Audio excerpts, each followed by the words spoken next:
Hello, I'm Josh, and if you're new to my channel, Mr. Plumber, I'll be guiding you through your plumbing projects. So leave a comment with your video request and be sure to subscribe and show your support with a thumbs up. Water leak supposedly coming from the valve. Once I get here, I go through it myself and see if I can determine where the water is coming from. Me, it looks like it's coming from the stem, working its way around the faucet and then driven from underneath. Take a look. Can you see where the water is bubbling up around the stem?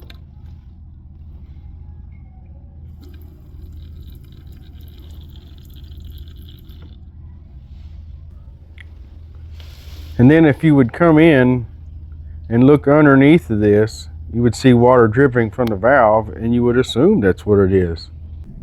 So I was going to show you how to rebuild this, but when I tried to take the handle off, I ended up breaking the stem altogether. So I'll just replace it. So I brought my apprentice with me and let him change it out, and I'll video it.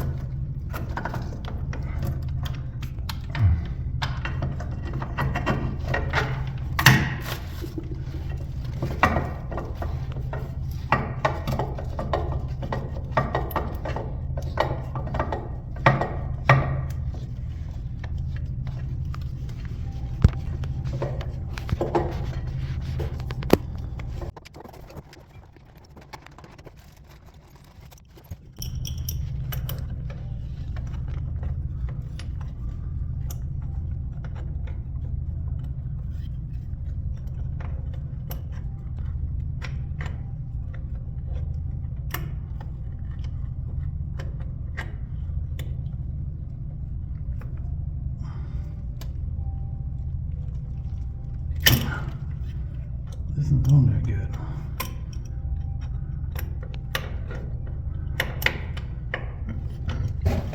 You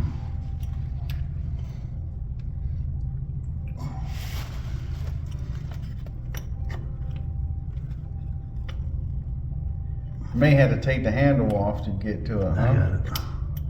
You got to I turn just had to turn the handle a little bit more to be able to get my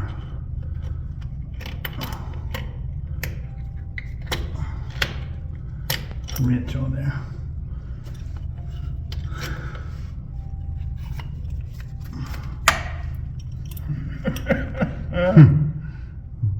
Well, I guess we ain't using that supply line again, are we? No, that's why we brung new ones. Oh. Oh.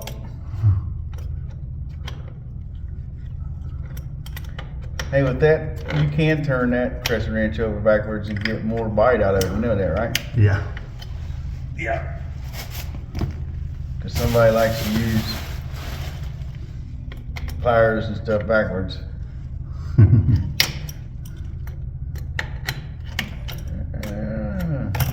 There we got it going. Now you should be able to get it with your hand.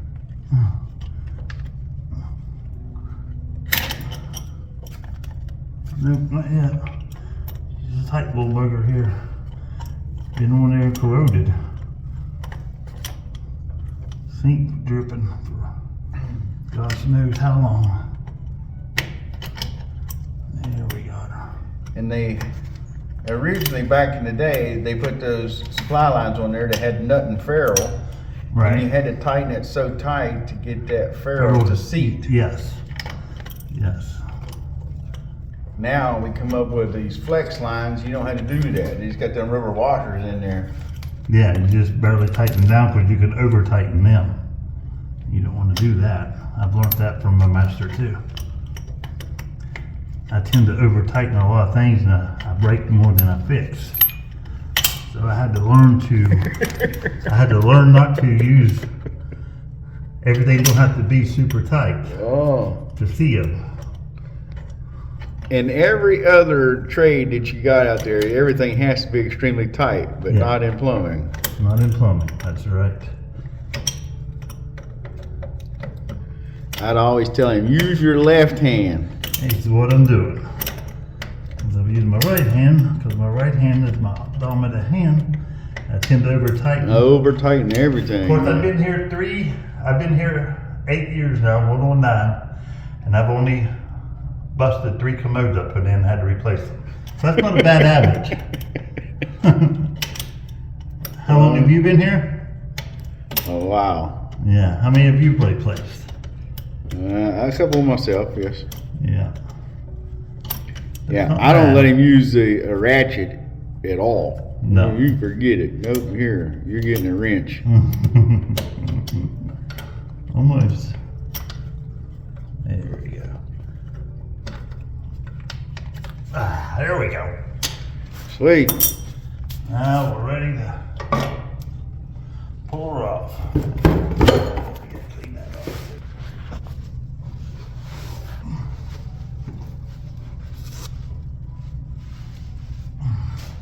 Now, how do you know which way is front and backwards on this thing? You can either put your handle on, and you can tell because if the cold is going to come towards you, it's not going to go the other way, and this is the hot side comes towards you. Also on top here where your spigot comes out, it's going to be closest to you. So that's how you know that goes towards the back and this is all clean in the front. Gotcha. So, stick this back up here. Get all nice and neat. Now, just real quick, hold those other pieces of brasses out there. Okay, so they do have different brass nuts, right? And these ones actually are for the spout to tighten, or I'm sorry, the faucet to tighten up. And these ones are actually for your rigid supply lines. See here? Right. And these are to take up the space in between the faucet and the sink. Yes, so To you tighten- could actually to have tighten. marble, or you can have laminate, and then there's different sizes that you can put in there for the thicknesses of your top. Right. But when you use these old rigid supply lines, see the nut here, of course it's discolored now, but that's what it's for. Slides up here and you tighten that right to your faucet. We don't use these rigid supply lines anymore.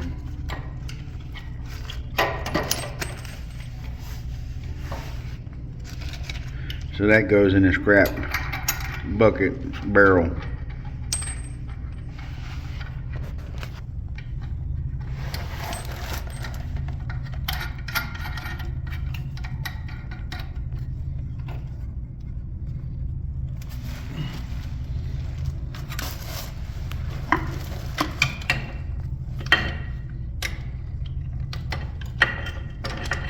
Now on that basin wrench, how do you know which way you gotta tighten it up? You gotta flip that, or?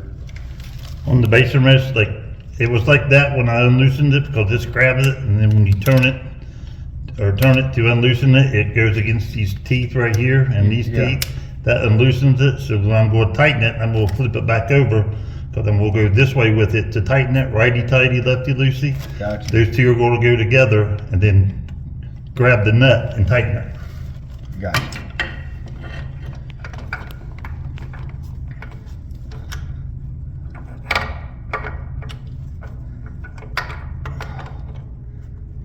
But my basin wrench is a little bit wore out.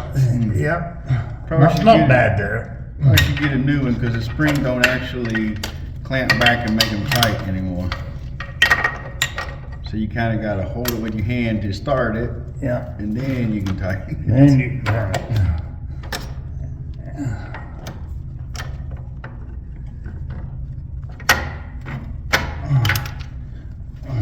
All right. Now we're ready for supply lines. I have him use his left hand even with the basin wrench. Yeah. As he was talking earlier, the big part goes on the sink or on the faucet. Faucet. And your little 1/4 inch goes down onto your. No, not 1/4 inch.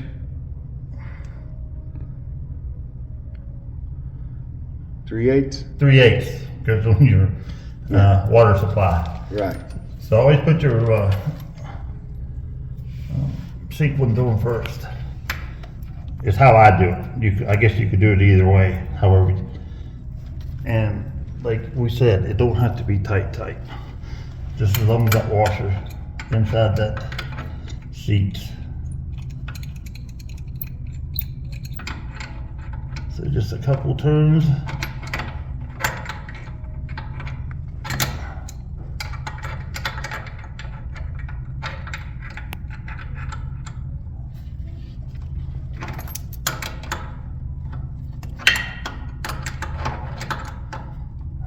Easy turns, that is. I usually a new crescent wrench, just like it jumps out a lot. Well, you got the basin wrench right here, you can use it. Yep. Then you can spin these around. That's what's nice about these lines. You can spin them around, bring it back down. It's up out of the way. So you basically just put a loop in the line, right? When they're really long. Yes. When you don't have a short line in your truck, you can use a longer line and just put a loop in it. Just to get the job done. Just to get it done. Awesome.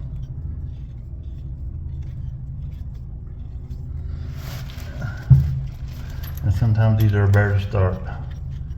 Sometimes. That's why you have to use your two hands. And like I said, you don't have to be real tight.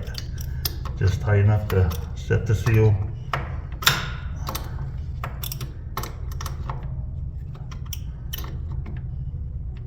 Like that.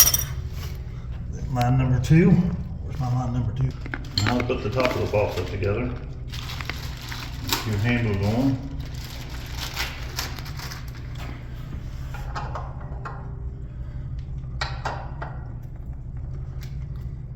Now, does it matter what handle is which? Can they be switched? Yeah, they can be switched. They're universal. But they do give you the blue and the cold little washer things. Your hot's always on your left, and your cold is always on your right. So there's some they make that for somebody because somebody don't realize the hot's on cold's on the right. They do. And I'll tell you a little story. I had to put a new faucet sink on our other house in Clay a couple weeks ago, and we went and bought it, and I hooked everything up, right? And on the old sinks, the hot's always in the back, right? Because we have one of them levers. Yeah. This one is the hot is in the front. So if I want to make it right, I have to go and switch my lines underneath, which it doesn't bother me, but it bothers my wife. But and I've never seen it before, but this faucet has a light on it. When I turn the water on, there's a light comes out the stream. Oh wow. Yeah, it's pretty cool. So was it just the lines underneath that's crossed, or was No, the it's actual inside. plumbing? It's inside the plumbing in the faucet. Yeah. No, my lines are right. Oh. Of course, once again, the master that taught me all this, he helped me plumb my house, so I know the lines were right. Now for the top.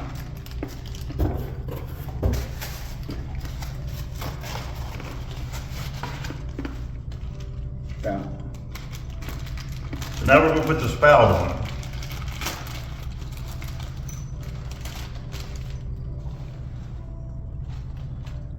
So, they give you two of them. Huh. Anyway, your spout, you got to put it together. Goes in like that. Then you have another washer they give you that goes down inside here. And this has O-rings around it. What's the one down inside for? Is to between the faucet and the spout goes under like that, so it sets on it. So these O-rings have a place to seat. Make sure you get that down inside there straight, flat. Then you push this down in, and that'll seat it, and you tighten it with this one.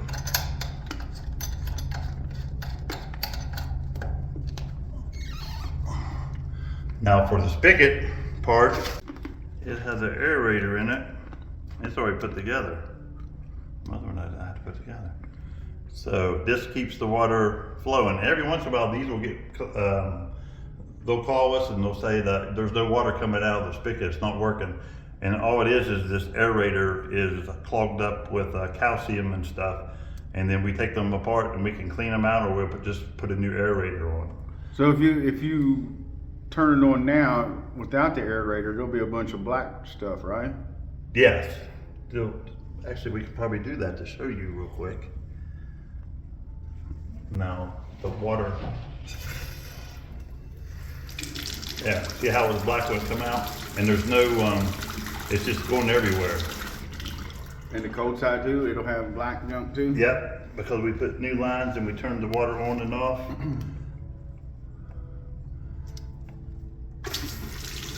See how black that was? Right in my eyeball.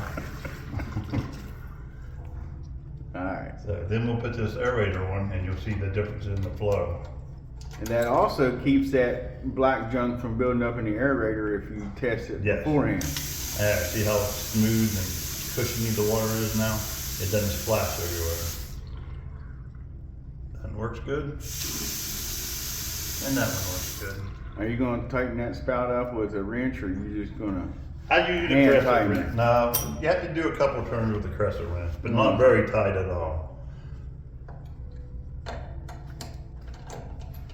Just to get it snug to where the kids won't work it loose. Because trust me, they work things loose around here.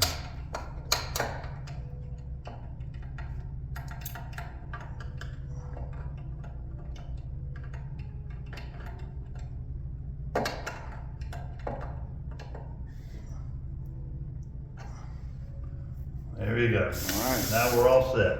Finished product. Finished product. So if you see value in this video, don't forget, give us a thumbs up. See you on next one.